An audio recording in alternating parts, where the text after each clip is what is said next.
In this video, we will see together le futur proche, but more precisely, when the futur proche is used to express something that will happen in the distant future.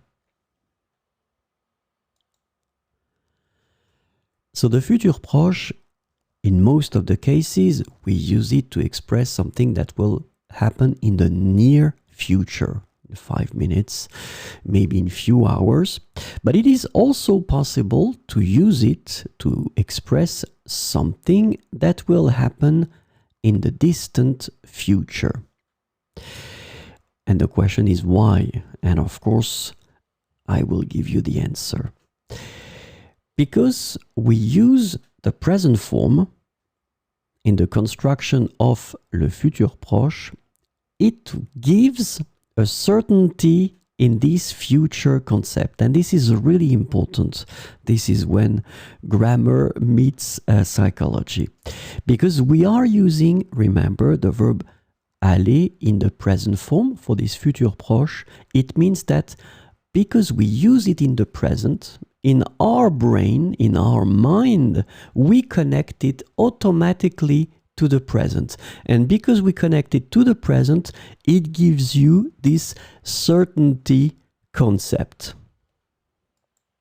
So let's have a look now with few examples. So futur proche used to express something that will happen in the distant future, but is mostly certain to happen. Nous allons partir en Australie dans 2 ans. Nous allons partir en Australie dans 2 ans. So we're talking about 2 years in that case, so it's not in 5 minutes or it's not today or tomorrow, but still we use this futur proche, nous allons partir. So remember, here it's the verb aller in the present form, and then you put the infinitive. Nous allons partir. By using this structure, le futur proche, it gives me the feeling that it's certain. It will happen. It's for sure. Second example, ils vont se marier l'année prochaine. Ils vont se marier l'année prochaine. So in that situation, if I would use ils se marieront l'année prochaine, the real future, funnily, it would give me less certainty than by using this futur proche structure. Once again, we use aller here in the present, ils vont, then we put the verb in the infinitive form, se marier. And by using that, it is for sure in my mind. Ils vont se marier l'année prochaine. Allez, 2 more examples. Nous allons déménager dans 18 mois.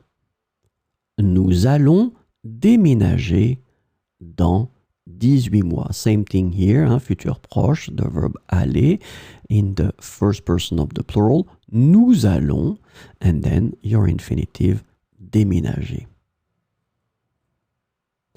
Le divorce va être prononcé dans 2 ans. Le divorce va être prononcé dans 2 ans. So in that case, you've got a passive form, but still it's the futur proche. Va être prononcé. So in all these cases, I really have the feeling that it is certain. Nous allons déménager dans 18 mois. Le divorce va être prononcé dans 2 ans.